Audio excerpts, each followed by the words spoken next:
जय हिंद प्यारे योद्धाओं, आप सभी का स्वागत है ज्ञानपीठ जीके पॉइंट इस यूट्यूब चैनल पर। दोस्तों, उत्तर प्रदेश पुलिस भर्ती के लिए जो जीके का मॉक टेस्ट हमने शुरू किया है, उसी मॉक टेस्ट के क्रम में एक और मॉक टेस्ट मैं लेके आया हूं। तो आइए शुरू करते हैं। आज का एक और मॉक टेस्ट 3 फरवरी का मॉक टेस्ट है और 40 प्रश्नों का अभ्यास करेंगे हम जीके जीएस के। तो पहला प्रश्न आपकी स्क्रीन पर। पहला प्रश्न में कहा गया है दोस्तों, पहला क्वेश्चन, अम्ल वे पदार्थ हैं जो। तो दोस्तों आपको बताना है कि अम्ल क्या होते हैं। आपके ऑप्शन है, अम्ल लाल लिटमस को नीला कर देते हैं, लाल लिटमस को पीला कर देते हैं, या नीले लिटमस को लाल कर देते हैं। ठीक है, तो इसका सही जवाब क्या होगा? अम्ल वे पदार्थ हैं जो नीले लिटमस को लाल कर देते हैं। ऑप्शन सी आपका सही जवाब है। ठीक है, आप याद रखिएगा। ठीक है दोस्तों, आपसे पूछा जाता है। दोस्तों अगर आपसे पूछा जाए कि मानव के पेट में कौन सा अम्ल बनता है, तो वह है HCl, हाइड्रोक्लोरिक अम्ल। ये मानव के पेट में बनता है और ये पाचन में सहायक होता है। अच्छा, बिच्छू में कौन सा अम्ल होता है? बिच्छू के डंक में तो वो होता है फार्मिक अम्ल। बिच्छू, तितैया, चींटी, इसके जो डंक होते हैं उसमें फार्मिक अम्ल होता है। ठीक है दोस्तों, याद रखिएगा। चलिए अगला प्रश्न की ओर बात करते हैं। क्या कहा गया है? कहा गया है, अकबर ने अजमेर स्थित शेख मोइनुद्दीन चिश्ती की दरगाह की यात्रा कब की थी? दोस्तों अकबर मुगल वंश का तीसरा राजा है और ये शेख मोइनुद्दीन चिश्ती की दरगाह कहाँ पर है? ये अजमेर में है। तो ये कब इसने यात्रा की थी? 1562 में। अकबर द्वारा शेख मोइनुद्दीन चिश्ती की दरगाह की यात्रा 1562 में की गई थी। ठीक है, ऑप्शन बी आपका सही जवाब है। नेक्स्ट प्रश्न आपका अगला क्वेश्चन, बाबर ने तुजुके बाबरी किस भाषा में लिखी थी? तो बाबर ने तुजुके बाबरी, ये बाबर की आत्मकथा है और किस भाषा में लिखी? ऑप्शन बी तुर्की भाषा में लिखी है। ठीक है दोस्तों, आप याद रखिएगा, तुर्की भाषा। और बाबर जो है ना, इसने भारत में मुगल वंश की नींव रखी थी 1526 ईस्वी में। तो ये भी आप याद रखना, बाबर जो है मुगल वंश का संस्थापक माना जाता है। क्लियर, याद रखिएगा। नेक्स्ट है, व्याकरण ग्रंथ अष्टाध्यायी के रचनाकार कौन थे? दोस्तों अष्टाध्यायी दुनिया की पहली संस्कृत व्याकरण है और ये लिखी थी किसने? पाणिनि ने। पाणिनि, ऑप्शन सी आपका सही जवाब है। अष्टाध्यायी पाणिनि इसके लेखक हैं। क्लियर, याद रखिएगा। नेक्स्ट प्रश्न है आपका, कवि कालिदास किसके राज कवि थे? दोस्तों कवि कालिदास की बात करें तो उन्हें भारत का शेक्सपियर कहा जाता है और कवि कालिदास चंद्रगुप्त विक्रमादित्य के राज कवि थे। ऑप्शन सी आपका सही जवाब है, चंद्रगुप्त विक्रमादित्य। क्लियर, याद रखिएगा। कालिदास की रचनाएं हैं जैसे मेघदूतम है, रघुवंशम है, अभिज्ञान शाकुंतलम है, मालविकाग्निमित्रम है। बहुत सारी किताबें इन्होंने लिखी, संस्कृत में नाटक लिखे हैं, तो इन्हें भारत का शेक्सपियर कहा जाता है। आप याद रखना। नेक्स्ट है, भारतीय संविधान का संघीय स्वरूप किससे प्रभावित है? कहने का मतलब है दोस्तों कि भारत में जो संघ का विचार लिया गया है वो कहाँ से लिया गया? ऑप्शन है अमेरिका, ऑस्ट्रेलिया, कनाडा या आयरलैंड। सही जवाब होगा आपका ऑप्शन बी, कनाडा से लिया गया है संघीय स्वरूप। ठीक है दोस्तों, आप याद रखिएगा। आयरलैंड से क्या लिया गया? DPSP का कॉन्सेप्ट लिया गया है। ठीक है, ऑस्ट्रेलिया से समवर्ती सूची की धारणा ली गई है, समवर्ती सूची की धारणा। अमेरिका से तो मौलिक अधिकार लिए गए हैं। ठीक है, मौलिक अधिकार अमेरिका से, महाभियोग की प्रक्रिया अमेरिका से ली गई है, न्यायिक समीक्षा की प्रक्रिया अमेरिका से ली गई है। तो ये सारी चीज़ें आप याद रखिएगा। आपसे पूछा गया था कि संघीय प्रारूप जो है ये कहाँ से आया है, तो ये कनाडा के संविधान से आया है। ठीक है दोस्तों, याद रखना, इंपॉर्टेंट है। अच्छा, कनाडा के संविधान से राज्यपाल का पद भी लिया गया है। राज्यपाल की जो नियुक्ति होती है ना, ऐसा प्रावधान भी हमने कहाँ से लिया? कनाडा के संविधान से ही लिया है। क्लियर, याद रखिएगा दोस्तों, आपसे पूछा जाता है। चलिए नेक्स्ट प्रश्न की ओर बात करते हैं। नेक्स्ट है, 1936 में अखिल भारतीय किसान सभा के प्रथम अध्यक्ष कौन थे? दोस्तों 1936 में जो अखिल भारतीय किसान सभा बनी थी, इसके अध्यक्ष थे स्वामी सहजानंद सरस्वती। ऑप्शन सी आपका सही जवाब है, स्वामी सहजानंद सरस्वती। और ये जो अखिल भारतीय किसान सभा थी, ये लखनऊ में बनी थी, याद रखना। ठीक है, आपसे पूछा जाता है। नेक्स्ट है, किस क्षेत्र को सह्याद्री भी कहा जाता है? दोस्तों सह्याद्री पश्चिमी घाट का दूसरा नाम है। ऑप्शन बी आपका सही जवाब है, पश्चिमी घाट। ठीक है, ऑप्शन बी पश्चिमी घाट का दूसरा नाम है सह्याद्री। क्लियर, याद रखना। अच्छा, क्या आपको पता है कि सह्याद्री पर्वत की सबसे ऊंची चोटी कौन सी है? सह्याद्री की बात करें तो सह्याद्री की सबसे ऊंची चोटी है कलसूबाई। ध्यान रखना, केवल सह्याद्री की बात कर रहा हूँ मैं। सह्याद्री की सबसे ऊंची चोटी है कलसूबाई। ठीक है, महाराष्ट्र में आता है ये, याद रखिएगा। नेक्स्ट है आपका अगला प्रश्न, भारत में सर्वाधिक पाई जाने वाली मिट्टी कौन सी है? तो दोस्तों भारत में सर्वाधिक क्षेत्रफल पर जो मिट्टी मिलती है ना वो जलोढ़ मिट्टी है। ऑप्शन ए आपका सही जवाब है जलोढ़। और जलोढ़ मिट्टी भारत में सबसे उपजाऊ मिट्टी मानी जाती है, ये भी आपको याद रखना है। सबसे उपजाऊ मिट्टी जलोढ़ मिट्टी होती है, ठीक है, याद रखिएगा। जलोढ़ दो प्रकार की होती है, खादर और एक बांगर। अगर नई जलोढ़ है तो खादर और पुरानी जलोढ़ है तो बांगर, याद रखिएगा। नेक्स्ट है, अंतर्राष्ट्रीय योग दिवस हर साल कब मनाया जाता है? तो अंतर्राष्ट्रीय योग दिवस हर साल 21 जून को मनाया जाता है। ऑप्शन ए आपका सही जवाब है 21 जून। और अंतर्राष्ट्रीय योग दिवस मनाने की शुरुआत कब हुई थी? 2015 में। नेक्स्ट है, विधवा पुनर्विवाह अधिनियम किसके शासनकाल में क्रियान्वित किया गया? दोस्तों विधवा पुनर्विवाह अधिनियम की बात करें तो यह आया था 1856 में। और 1856 में किस का शासन था भारत में? लॉर्ड डलहौजी का। ऑप्शन ए आपका सही जवाब है विधवा पुनर्विवाह अधिनियम। सॉरी, 1856 में आया था ना, तो 56 के बाद कैनिंग। ऑप्शन बी आपका सही जवाब है, 56 नहीं, 1856 में विधवा पुनर्विवाह अधिनियम आया था। और इस समय किसका शासनकाल था? लॉर्ड कैनिंग का, याद रखिएगा, ठीक है दोस्तों, लॉर्ड कैनिंग। नेक्स्ट है आपका, गीता रहस्य ग्रंथ किसके द्वारा लिखा गया है? दोस्तों मैंने आपको 3 किताबें बताई हैं। एक आपको बताया गीता रहस्य, एक बताया द ओरियन, और एक Arctic home of Vedas. Arctic home of Vedas, ये 3 किताबें किसने लिखी है? बाल गंगाधर तिलक। ऑप्शन बी आपका सही जवाब है बाल गंगाधर तिलक। तो बाल गंगाधर तिलक की किताबें हैं द ओरियन, गीता रहस्य और आर्कटिक होम ऑफ वेदास, याद रखिएगा। नेक्स्ट है आपका अगला प्रश्न, ग्रीनविच किस देश में है? दोस्तों ग्रीनविच, यहाँ से मानक समय रेखा निकलती है, और ग्रीनविच जो है ना ये यूके में है। ऑप्शन बी आपका सही जवाब है यूके, यूनाइटेड किंगडम, ठीक है, आप याद रखिएगा। यहाँ से ही लंदन के पूर्व में है ये ग्रीनविच नामक स्थान पर, तो आप याद रखिएगा। इसे ही हम क्या मानते हैं? इसे शून्य माना जाता है, जीएमटी को शून्य मानकर बाकी देशांतर रेखाओं की गणना की जाती है, ठीक है, याद रखिएगा। अच्छा, अगर आपसे पूछा जाए कि अंतर्राष्ट्रीय तिथि रेखा किस देशांतर को मानते हैं, तो 180 को। अंतर्राष्ट्रीय तिथि रेखा 180 डिग्री देशांतर को माना जाता है, ठीक है दोस्तों, याद रखिएगा। नेक्स्ट है, मनुष्य में भोजन का पूर्ण पाचन किस अंग में होता है? दोस्तों अगर हम पूर्ण पाचन की बात करें तो मनुष्य की जो छोटी आंत होती है, स्मॉल इंटेस्टाइन होती है, यहाँ पर पूर्ण पाचन होता है। ऑप्शन सी आपका सही जवाब है। ऑप्शन सी, छोटी आंत में पूर्ण पाचन होता है, ठीक है दोस्तों। दोस्तों अगर आपसे पूछा जाए कि छोटी आंत की लंबाई कितनी होती है, तो 7.5 मीटर होती है। 7.5 मीटर छोटी आंत की लंबाई होती है, और भोजन का जो पूर्ण पाचन होता है वो छोटी आंत में होता है। ऑप्शन सी आपका सही जवाब है। नेक्स्ट है, कवक की कोशिका भित्ति किसकी बनी होती है? तो कवक की कोशिका भित्ति काइटिन की बनी होती है। ऑप्शन बी आपका सही जवाब है काइटिन। क्या आपको पता है कि जो ऐसा कवक जो हम खा सकते हैं कौन सा है? मशरूम। मशरूम एक ऐसा कवक है जिसको आप खा सकते हैं। अगेरिकस भी होता है, ठीक है, और कवकों का अध्ययन क्या कहलाता है? माइकोलॉजी कहलाता है, याद रखिएगा, ये बहुत आता है एग्जाम में। माइकोलॉजी कवकों का अध्ययन है, क्लियर, याद रखिएगा। दोस्तों यहाँ पे लिखा गया है सेलुलोज। अगर आपसे पूछे कि प्लांट सेल वॉल किसकी बनी होती है? प्लांट सेल वॉल, पौधों की कोशिका भित्ति जो होती है वो सेलुलोज की बनी होती है, ठीक है, plant cell wall cellulose. Next प्रश्न है आपका, बिम्स्टेक का सचिवालय कहाँ स्थित है? तो दोस्तों बिम्स्टेक का जो सचिवालय है ना वो कहाँ पर है? ऑप्शन डी, ढाका में है, ढाका। बिम्स्टेक की फुल फॉर्म है Bay of Bengal initiative for multi sectoral technical and economic cooperation. और बिम्स्टेक बना कब था? 1997 में बना था, जून 1997, ठीक है दोस्तों, याद रखिएगा। तो बिम्स्टेक का मुख्यालय पूछा गया है, ढाका में है। नेक्स्ट है, अमेरिका के प्रथम राष्ट्रपति कौन थे? दोस्तों अगर हम बात करें अमेरिका के प्रथम राष्ट्रपति की तो George Washington. George Washington America के प्रथम राष्ट्रपति थे, ठीक है। जॉर्ज वॉशिंगटन को अमेरिका का राष्ट्रपिता भी कहा जाता है, ठीक है, याद रखिएगा। नेक्स्ट आपका, रामखेलिया किस राज्य का लोक नृत्य है? दोस्तों रामखेलिया लोक नृत्य कहाँ का है? देखो रामखेलिया, झिझिया, ठीक है, ऐसे आपका कई सारे आते हैं, झिझिया, बिझिया, जटा जटिन, ठीक है, विदेशिया, तो ये सब बिहार के होते हैं। तो बिहार का लोक नृत्य है रामखेलिया, ठीक है दोस्तों, आप याद रखिएगा।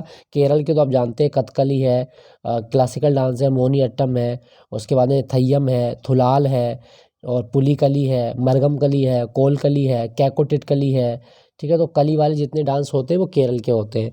मध्य प्रदेश के जैसे मांझ है, मटकी है, जवारा है, वो सारे मध्य प्रदेश के। यूपी के चरकुला है, जोगनी है, और नौटंकी है यूपी में, ठीक है, बहुत सारे हैं, याद रखिएगा।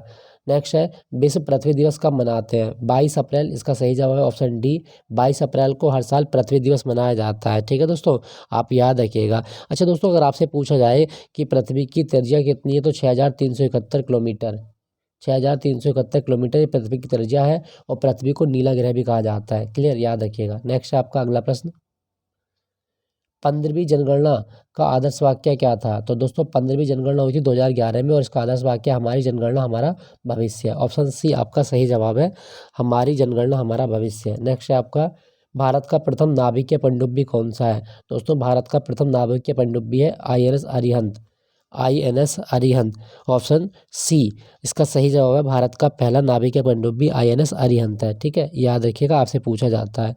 नेक्स्ट है, केंद्र में द्वैध शासन किस अधिनियम के अंतर्गत स्थापित किया गया? तो केंद्र में द्वैध शासन की अगर हम बात करें दोस्तों, ध्यान रखना केंद्र में पूछा गया आपसे।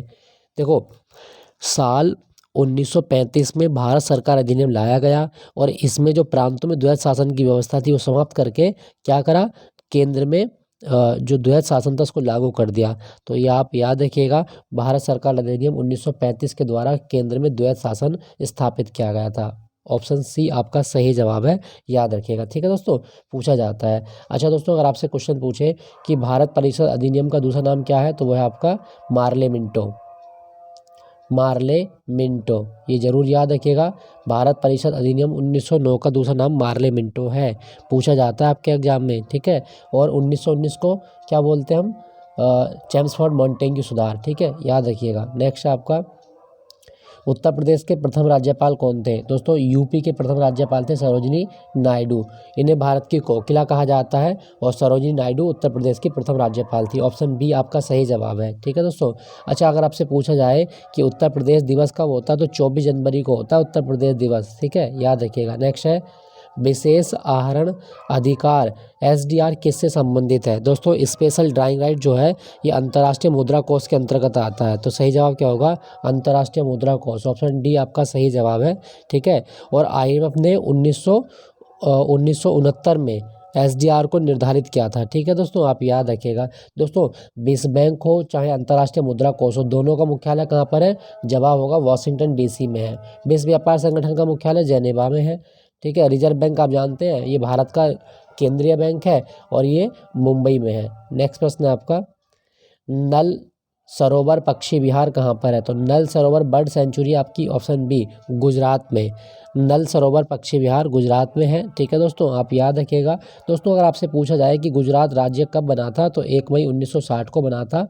ठीक है, गुजरात। और मैं बता दूं दोस्तों, जो गुजरात है ना इसका एक डांस है टिप्पानी, टिप्पानी डांस, और दूसरा एक गरबा।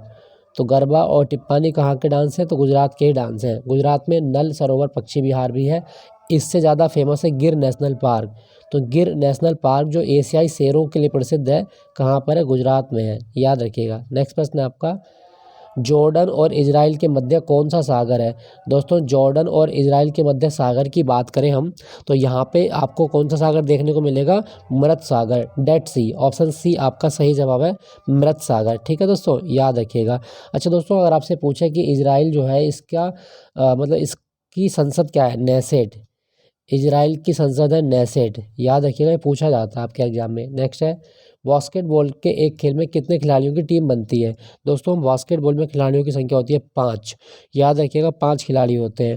अगर आपसे पूछा जाए कि जिम्नास्टिक में कितने होते हैं तो 8 होते हैं। ठीक है, जिम्नास्टिक में 8 और बास्केटबॉल में 5 खिलाड़ी होते हैं। ठीक है। अच्छा, क्या आपको पता है कि विश्व बास्केटबॉल दिवस किस तिथि को मनाते हैं? 21 दिसंबर को विश्व बास्केटबॉल दिवस मनाया जाता है। क्लियर, याद रखना। नेक्स्ट है आपका, उत्तर प्रदेश के किस नगर को पीतल नगरी कहा जाता है? पीतल नगरी अपना गृह जनपद तो मुरादाबाद को बोला जाता है पीतल नगरी। ऑप्शन सी आपका सही जवाब है, पीतल नगरी मुरादाबाद। मुरादाबाद रामगंगा नदी के किनारे है और यहाँ पर ना आपको एक चीज़ याद रखनी है, डॉक्टर BR अम्बेडकर पुलिस अकादमी पीलीकोठी के पास है। तो आप याद रखिएगा, डॉक्टर BR अम्बेडकर पुलिस अकादमी कहाँ पर है? मुरादाबाद, और मुरादाबाद को पीतल नगरी कहा जाता है। ठीक है दोस्तों, याद रखिएगा। नदी याद रखना, रामगंगा नदी। नेक्स्ट है आपका, central drug research institute Uttar Pradesh के किस शहर में है? CDRI के बारे में पूछा गया है। ऑप्शन सी लखनऊ में है central drug research institute. Option C इसका सही जवाब है। ठीक है दोस्तों, आप याद रखिएगा। दोस्तों यहाँ पे लिखा गया है अंतर्राष्ट्रीय न्यायालय। अगला प्रश्न है, अंतर्राष्ट्रीय न्यायालय में जजों की संख्या कितनी होती है? दोस्तों अंतर्राष्ट्रीय न्यायालय के बारे में अगर हम बात करें तो ये है आपका द हैग में। द हैग नीदरलैंड का एक शहर है द हैग, और इसमें जजों की संख्या 15 होती है। तो अंतर्राष्ट्रीय न्यायालय में जजों की संख्या 15 होती है और इनका कार्यकाल 9 वर्ष का होता है। ठीक है दोस्तों, आप याद रखना, पूछा जाता है आपके एग्जाम में। अच्छा, क्या आपको पता है कि भारत में जो नागेंद्र थे वो सबसे पहले जज बने थे? अगर क्वेश्चन आए कि सबसे पहले जज बनने वाले भारतीय कौन थे, तो नागेंद्र। ठीक है, आप याद रखना, नागेंद्र नागेंद्र BN राव उनको कहा जाता था। नेक्स्ट है आपका, कौन से भारतीय खिलाड़ी के नाम पर जर्मनी में एक सड़क का नाम रखा गया है? अच्छा, जर्मनी में किस भारतीय खिलाड़ी के नाम पर एक सड़क का नाम रखा गया? ऑप्शन ए, रूप सिंह। रूप सिंह एक हॉकी खिलाड़ी थे, ठीक है, और इनके नाम पर जर्मनी की एक सड़क का नाम रखा गया है। क्यों रखा गया है? तो इन्होंने जर्मनी में मैच खेला था। ठीक है, आप याद रखिएगा इसलिए। अच्छा, अगर आपसे पूछे कि जर्मनी की संसद का नाम क्या है, तो बुंडसटैग। जर्मनी की संसद को बुंडसटैग कहा जाता है। ठीक है, आप याद रखिएगा। क्लियर, याद रखना। अच्छा दोस्तों, यहाँ पे लिखा गया हॉकी। एक बड़ी कन्फ्यूजन है कि हॉकी भारत का राष्ट्रीय खेल है, तो ऐसा नहीं है। भारत का राष्ट्रीय खेल हॉकी नहीं है, और अपितु भारत का कोई राष्ट्रीय खेल ही नहीं है। ठीक है, भारत की सरकार किसी एक खेल को प्रमोट नहीं करती, बल्कि भारत में सभी खेलों को बराबर का दर्जा प्राप्त है। भारत सरकार सभी खेलों को बराबर का जो दर्जा वो देती है, और सभी खेलों के लिए बराबर प्रयास करती है उनके प्रमोशन के लिए। ठीक है, तो आप याद रखिएगा, हॉकी भारत का राष्ट्रीय खेल नहीं है। तो इसका सही जवाब क्या होगा? जर्मनी में सड़क बन रही है रूप सिंह के नाम पर। नेक्स्ट है, किस नृत्य को रविंद्रनाथ टैगोर ने पुनर्जीवित करके केरल और बंगाल में लोकप्रिय बनाया था? तो दोस्तों, रविंद्रनाथ टैगोर ने किस नृत्य को लोकप्रिय बनाया? ऑप्शन बी, कथकली को बनाया था। ऑप्शन बी आपका सही जवाब है, कथकली। कथकली केरल का है, मोहिनीअट्टम केरल का है, कथक यूपी का है, मणिपुरी मणिपुर का है। ठीक है, रविंद्रनाथ टैगोर की ना एक किताब याद रखिएगा, द पोस्ट ऑफिस, ये बहुत आती है, कहानी है इनकी, द पोस्ट ऑफिस कहानी, तो रविंद्रनाथ टैगोर की है। ठीक है, याद रखना। नेक्स्ट है आपका, लाल बजरी का बादशाह किसे कहा जाता है? तो दोस्तों, लाल बजरी के बादशाह की अगर बात करें तो इस किसको कहा गया है? सही जवाब होगा आपका ऑप्शन ए, लाल बजरी का बादशाह राफेल नडाल को कहा जाता है। राफेल नडाल ना एक टेनिस खिलाड़ी हैं और ये स्पेन के हैं। तो राफेल नडाल को लाल बजरी का बादशाह कहा गया है, और ये स्पेन के टेनिस खिलाड़ी हैं। नेक्स्ट है, महिलाओं के सुरक्षित महिलाओं के कार्यस्थल को सुरक्षित बनाने के लिए साहस पहल किस राज्य ने शुरू की है? तो दोस्तों, साहस पहल शुरू की है किसने? ऑप्शन ए, तेलंगाना ने शुरू की है। Option A, Telangana. तेलंगाना कब बना था? तो 2 जून 2014 को बना था, 29वां राज्य के रूप में। लेकिन भारत में अभी कितने राज्य हैं? 28, और केंद्र शासित प्रदेश कितने? 8। याद रखिएगा। नेक्स्ट है, हॉकी महिला जूनियर एशिया कप 2023 किस देश ने जीता है? ध्यान रखना, हॉकी महिला जूनियर एशिया कप तो किसने जीता था दोस्तों? सही जवाब होगा आपका ऑप्शन बी, भारत ने जीता था। ठीक है, हॉकी महिला जूनियर एशिया कप भारत ने जीता था, और ये जो आयोजन हुआ था कहाँ हुआ था? जापान में हुआ था। किसको हराया था फाइनल में? तो दक्षिण कोरिया को हराया था, तो भारत ने जीता था ये। ठीक है, नेक्स्ट प्रश्न है आपका, परमाणु ऊर्जा आयोग के अध्यक्ष पद पर किसे नियुक्त किया गया है? तो परमाणु ऊर्जा आयोग का जो अध्यक्ष बना है वो कौन बना है? सही जवाब होगा आपका AK Mohanty. Option B, AK Mohanty. Next आपका, विश्व आर्द्र भूमि दिवस 2023 कब मनाया गया? खैर ये तो कल ही बीता है, हर साल 2 फरवरी को मनाया जाता है विश्व आर्द्र भूमि दिवस, 2 फरवरी। ठीक है, याद रखिएगा। नेक्स्ट है, किस भारतीय को विश्व स्वास्थ्य संगठन WHO के बाह्य लेखा परीक्षक के रूप में चुना गया है? दोस्तों, WHO का जो बाह्य लेखा परीक्षक है वो कौन बना है? सही जवाब होगा आपका कौन सा? Option A, Girish Chandra Murmu. Girish Chandra Murmu WHO के बाह्य लेखा परीक्षक बने हैं। ऑप्शन ए आपका सही जवाब है। नेक्स्ट प्रश्न है, मानव अधिकारों का संरक्षण अधिनियम की धारा 2(1) के अनुसार मानव अधिकार से संबंधित है। दोस्तों, मानव अधिकार कौन कौन से हैं? तो आपको याद रखना है दोस्तों, इसमें कई सारी चीज़ें हैं। मानव अधिकार जीवन, स्वतंत्रता, समानता और व्यक्ति की गरिमा से संबंधित अधिकार होते हैं। तो ऑप्शन ए आपका सही जवाब है, जीवन, स्वतंत्रता, समानता और व्यक्ति की गरिमा, मतलब चारों सही है। ठीक है, याद रखिएगा। अच्छा, विश्व मानव अधिकार दिवस कब होता है? 10 दिसंबर को होता है विश्व मानव अधिकार दिवस, 10 दिसंबर। नेक्स्ट है आपका, निम्नलिखित में से किस शहर को उत्तर प्रदेश की कारपेट सिटी यानी कि कालीन का शहर कहा जाता है? तो ऑप्शन ए भदोही को कहा जाता है carpet city of Uttar Pradesh. तो दोस्तों ये था आज का मॉक टेस्ट, 40 प्रश्नों का अभ्यास हमने किया था। आई होप ये सेशन आपको अच्छा लगा होगा। अच्छा लगे तो लाइक ज़रूर कीजिएगा, अपने दोस्तों के साथ शेयर कीजिएगा। अपना ख्याल रखिएगा दोस्तों। फिर मिलूंगा उत्तर प्रदेश करंट अफेयर के मॉक टेस्ट के साथ में। तो thank you for watching Gyanpeeth ji के पॉइंट।